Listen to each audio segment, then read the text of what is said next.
खुदावंद यसु मसीह के अज़ीम नाम में आप सबको सलाम कबूल हो। मेरा नाम pastor doctor Shahbaz Minhas, principal heavenly Bible college Karachi. मैं गवाही टीवी का शुक्रगुज़ार हूँ और इनकी पूरी टीम का शुक्रगुज़ार हूँ जिन्होंने हमें मौका दिया कि हम खुदा का कलाम इस टीवी के ज़रिए से आप तक पहुँचा सकें। हम पास्टर सरफराज विलियम्स साहब के लिए भी दुआगो हैं जो इस खिदमत को लेकर आगे बढ़ रहे हैं। खुदावंद का शुक्र करते हैं कि खुदावंद हमें मौका देता है कि हम उसका कलाम आप तक लेकर आएँ। आज हम खुदा के कलाम में से वफ़ादारी के हवाला से कलाम सीखेंगे, क्योंकि जब तक हम वफ़ादार रहते हैं खुदा भी हमारे साथ वफ़ादार है। जब हम खुदा के वफ़ादार नहीं रहते तो खुदा भी हमारा वफ़ादार नहीं रहता। आइए हम कलाम मुक़द्दस में से देखते हैं। पैदाइश 6 बाब 7 से 9 आयत। और खुदावन ने कहा कि मैं इंसान को जिसे मैंने पैदा किया रुए ज़मीन पर से मिटा डालूँगा, इंसान से लेकर हैवान और रेंगने वाले जानदार और हवा के परिंदों तक, क्योंकि मैं उनके बनाने से मालूल हूँ। मगर नूह खुदावंद की नज़र में मकबूल हुआ। खुदावंद के कलाम में हम जब देखते हैं तो यहाँ पर हमें बड़े वाज़ेह तौर पर मिलता है कि खुदा इस दुनिया में, इस कायनात में जब इंसान को बनाने के लिए इस मिट्टी को इस्तेमाल कर रहा था, तो खुदा ने उस मिट्टी को लेकर जब उसमें ज़िंदगी का दम फूंका तो खुदा ये ख्याल रखता था कि ये इंसान मेरा वफ़ादार होगा। लेकिन इस इंसान ने खुदा की वफ़ादारी ना की और एक वक्त आया कि रुए ज़मीन पर जब खुदा ने निगाह की तो कोई ऐसा इंसान खुदा को नज़र ना आया जो उसका वफ़ादार हो। लेकिन जब खुदावन ने ये फ़ैसला किया कि मैं इस दुनिया को ख़त्म कर दूंगा, तो खुदा ने इस दुनिया पर निगाह की। और जब खुदा ने इस दुनिया पर निगाह की तो खुदा को एक मर्द रास्तबाज नूह नज़र आया। और कलाम मुक़द्दस में जब हम पढ़ते हैं तो खुदा का कलाम हमें बताता है कि खुदा ने नूह से कहा कि तमाम बशर का ख़ात्मा मेरे सामने आ पहुंचा है, क्योंकि उनके सबब से ज़मीन जुल्म से भर गई। सो देख, मैं ज़मीन समेत उनको हलाक करूँगा। तो गोफर की लकड़ी की एक कश्ती अपने लिए बना, उस कश्ती में कोठरियाँ तैयार करना और उसके अंदर और बाहर राल लगाना। यहाँ पर इस दुनिया को ख़त्म करने से पहले खुदा नूह के सपुर्द एक काम करता है और खुदा नूह से कहता है कि अपने लिए एक कश्ती बना। काबिले गौर बात है कि खुदा नूह से ये कह रहा है कि अपने लिए एक कश्ती बना। और नूह ने खुदा के हुक्म को सुना और खुदा ने साथ ही उसे एक नक्शा भी दे दिया और खुदा ने कहा कि इस नक्शे के मुताबिक इस कश्ती को तैयार करना। और नूह ने बड़ी वफ़ादारी के साथ खुदा के हुक्म को कबूल किया और नूह ने कश्ती बनाना शुरू की। और एक ऐसे वक्त में जबकि आजकल की तरह की कोई जदीद सहूलियात मैसर ना थी, नूह ने कश्ती बनाना शुरू की। जब लोग उसे कश्ती बनाते हुए देखते होंगे तो लोग उससे सवाल करते होंगे कि तू ये कश्ती क्यों बना रहा है, तो नूह यकीनन उनसे ये कहता होगा कि खुदा इस दुनिया को ख़त्म करने वाला है और एक तूफ़ान के ज़रिए खुदा इस दुनिया को ख़त्म करेगा। लेकिन लोगों ने उसकी बात का मजाक उड़ाया और उन्होंने अपनी बदियों से तौबा ना की। और नूह ने बड़ी वफ़ादारी के साथ उस कश्ती को तैयार किया और उस कश्ती को बनाने में 120 साल लग गए और 120 साल का मौका खुदा ने इंसान को दिया, लेकिन ये इंसान अपनी बुरी हरकतों से बाज ना आया। और नूह की वफ़ादारी का नतीजा क्या निकला? हम जब कलाम मुक़द्दस को देखते हैं, कलाम मुक़द्दस को पढ़ते हैं, तो नूह की वफ़ादारी का नतीजा ये निकला कि खुदा ने नूह के साथ उसकी बीवी को और उसके 3 बेटों को और उनकी बीवियों को खुदा ने बचाया। और ये 8 अफराद जिनको खुदा ने बचाया, ये नूह की वफ़ादारी के बायस था। मेरे अज़ीज़ों, जब हम खुदा के वफ़ादार होते हैं तो खुदा भी हम पर निगाह रखता है। दूसरी शख्सियत हम देखते हैं हज़रत अब्राहम की।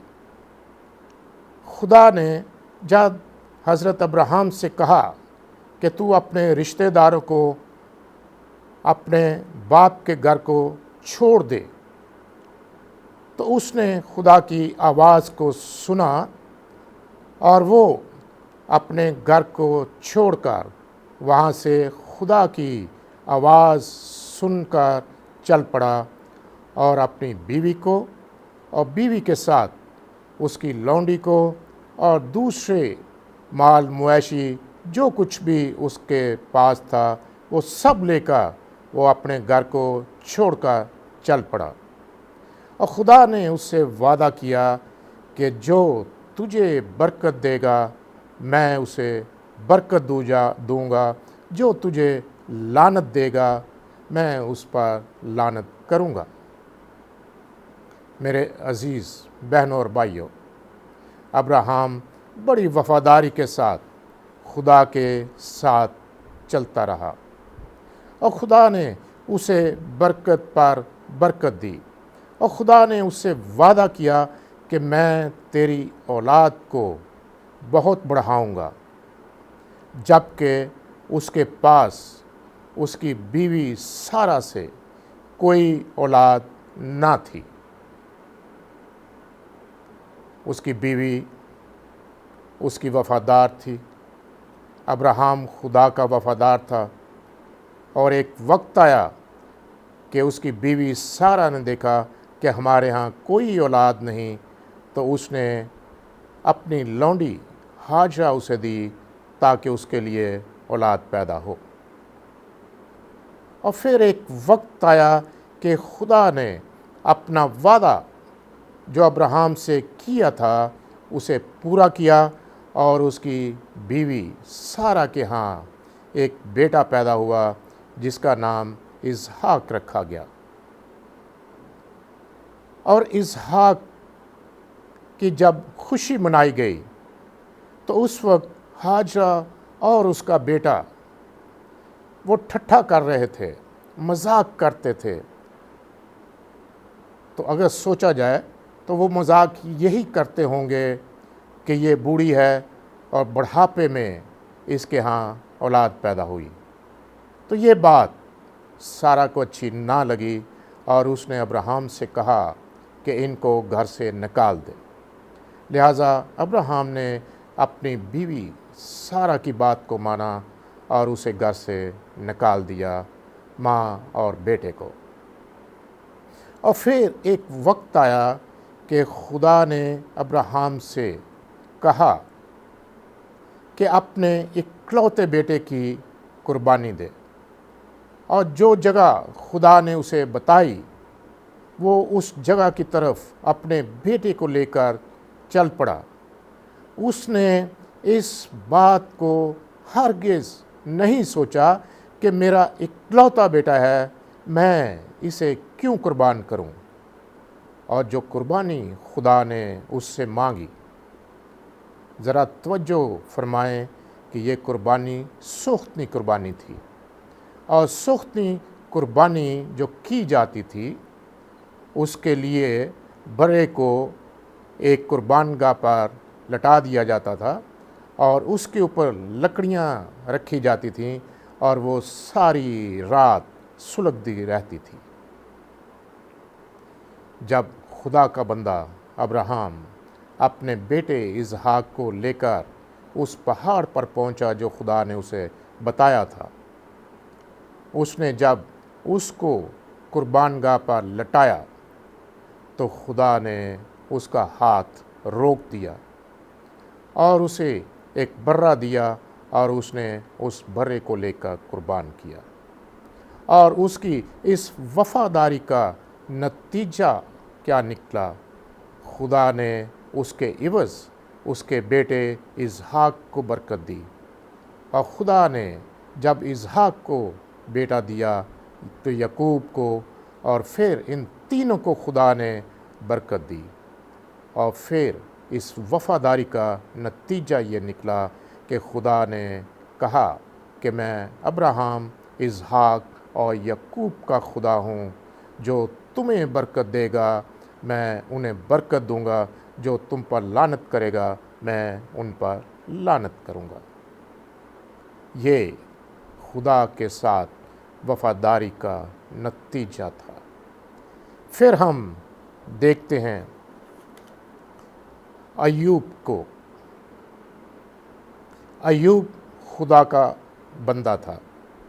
माल और दौलत की किसी चीज़ की उसे कमी ना थी और वो बड़ी वफ़ादारी के साथ खुदा के साथ चलता रहा।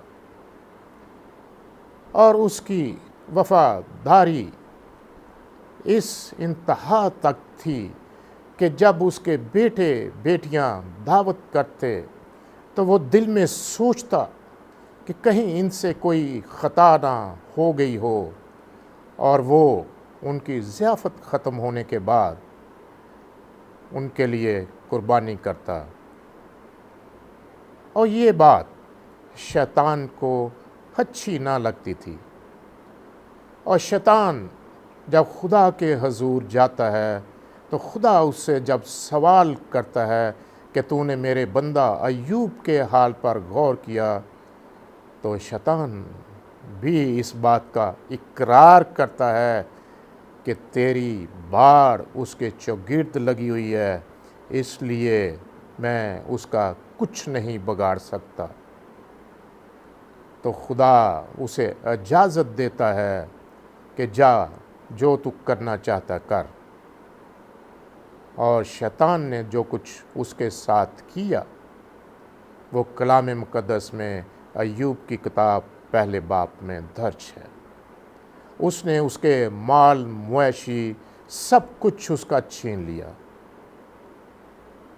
और कलाम मुक़द्दस में लिखा है कि जिस जगह उसके बेटे बेटियां ज़ियाफ़त कर रहे थे, उस घर पर आंधी चलाकर उस घर को उसने गिरा दिया।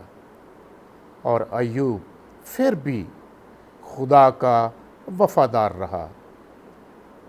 और वो फरमाता है कि खुदावन ने दिया, खुदावन ने लिया, उसी का नाम मुबारक हो। और इब्लीस यहाँ भी शर्मिंदा होता है। और अय्यूब की वफ़ादारी हमें नज़र आती है कि सब कुछ छिन जाने के बावजूद वो खुदा का वफ़ादार रहा। अभी हम यहाँ एक वक्फ़ा लेंगे और वक्फ़े के बाद हम फिर दोबारा हाज़िर होंगे।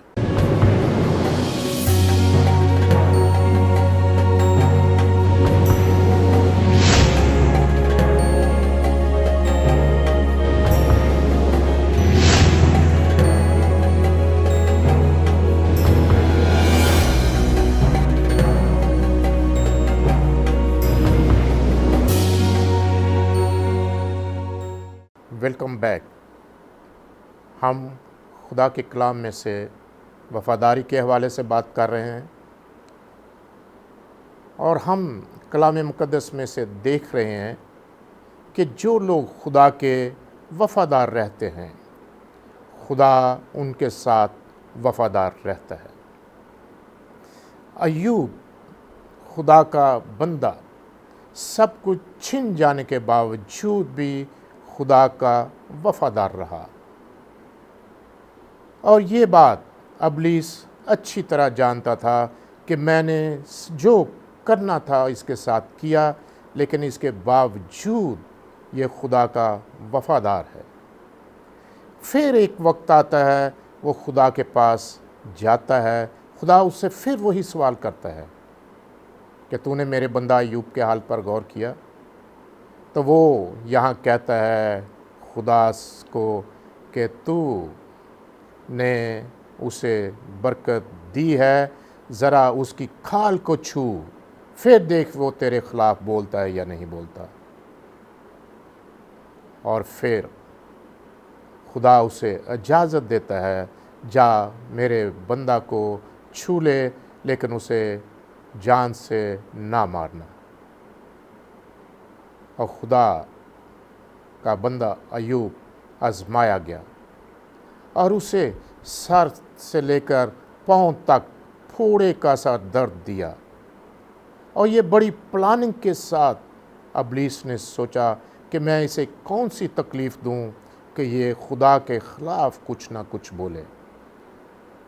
लेकिन इतना बड़ा दुख पाने के बावजूद अय्यूब ने खुदा के ख़िलाफ़ ज़बान ना खोली और उसकी वफ़ादारी का जो नतीजा निकला वो हमें कलाम मुक़द्दस में अय्यूब 42 बाब में मिलता है कि जहाँ पर लिखा है कि खुदा ने उसे पहले से दुगना अता कर दिया, पहले से ज़्यादा मालो दौलत दे दी और फिर नए सिरे से खुदा ने उसे बेटे और बेटियां अता की।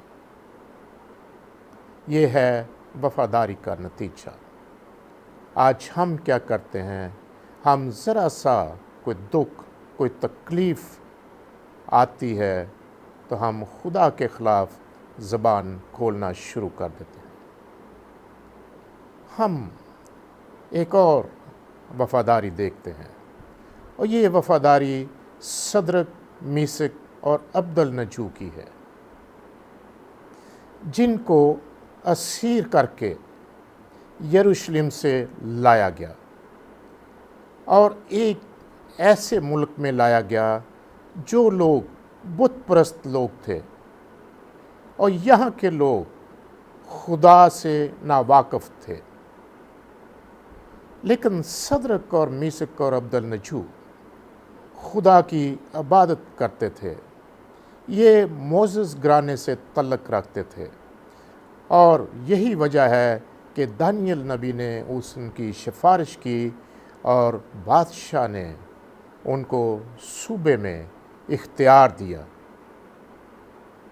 और ये इख्तियार जो उनको मिला, ये वहाँ के अहदेदार जो लोग थे उनको कुछ अच्छा ना लगा,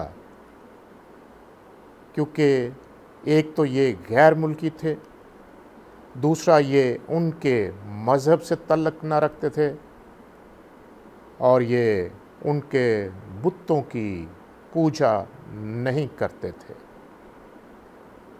आखिर उन लोगों ने एक मंसूबा बनाया कि किसी ना किसी तरह से इन लोगों को इनके अहदे से हटाया जाए, लेकिन वो ये बात बादशाह से नहीं कह सकते थे क्योंकि उनको इख्तियार बादशाह ने दिया था।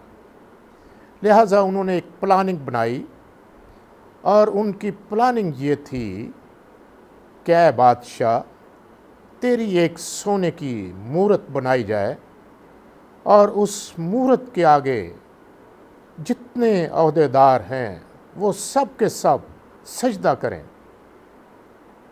बादशाह को ये बात पसंद आई और एक मूरत बनाई गई।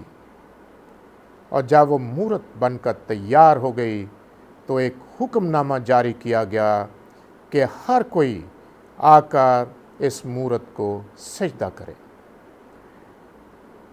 और जब साज बजाए गए और जितने लोग वहाँ आए थे सब ने सजदा किया, सदरक मीसक और अब्दुलनजू ने उन्हें सजदा ना किया, तो जो लोग इस बात पर निगाह रखे हुए थे कि वो सदरक मीसक और अब्दुलनजू को रंगे हाथों पकड़ें, उन्होंने देखा और आकर बादशाह के सामने शिकायत की कि बादशाह, सदरक और मीसक अब्दुलनजू ने तेरी इस मूरत को सजदा नहीं किया। तब बादशाह ने सदरक मीसक अब्दुलनजू को बुलाया और बड़ी ही ईमानदारी के साथ उनसे सवाल किया कि तुमने इस मूरत को सजदा क्यों नहीं किया। तो उन्होंने जवाब दिया, ए बादशाह, हम इस मूरत को सजदा नहीं करते क्योंकि हमारा खुदा ज़िंदा खुदा है जिसकी हम इबादत करते हैं। बादशाह ने कहा कि इन तीनों को आग की भट्ठी में डाल दिया जाए और इस भट्ठी की आंच को 7 गुना तेज़ कर दिया जाए। जब उस भट्ठी में सदरक मीसक अब्दुलनजू को उठाकर डाला गया तो जो डालने वाले थे वो जलकर मर गए, लेकिन सदरक मीसक अब्दुलनजू जब उस भट्ठी में गए तो खुदा का फरिश्ता उनसे पहले वहाँ आ मौजूद हुआ। और बादशाह जब देखता है तो बादशाह कहता है, क्या हमने 3 लोगों को आग की भट्ठी में नहीं डाला? तो उन्होंने कहा, हाँ बादशाह, हमने 3 लोगों को आग की भट्ठी में डाला। तो बादशाह कहता है कि ये चौथा अलाज़ादा सा मुझे नज़र आ रहा है। और फिर उनको उस आग की भट्ठी से जब निकाला गया, उनको सूंघा गया तो उनसे आग की बू नहीं आ रही थी। उनके कपड़े सूंघे गए, उनसे आग की बू नहीं आ रही थी।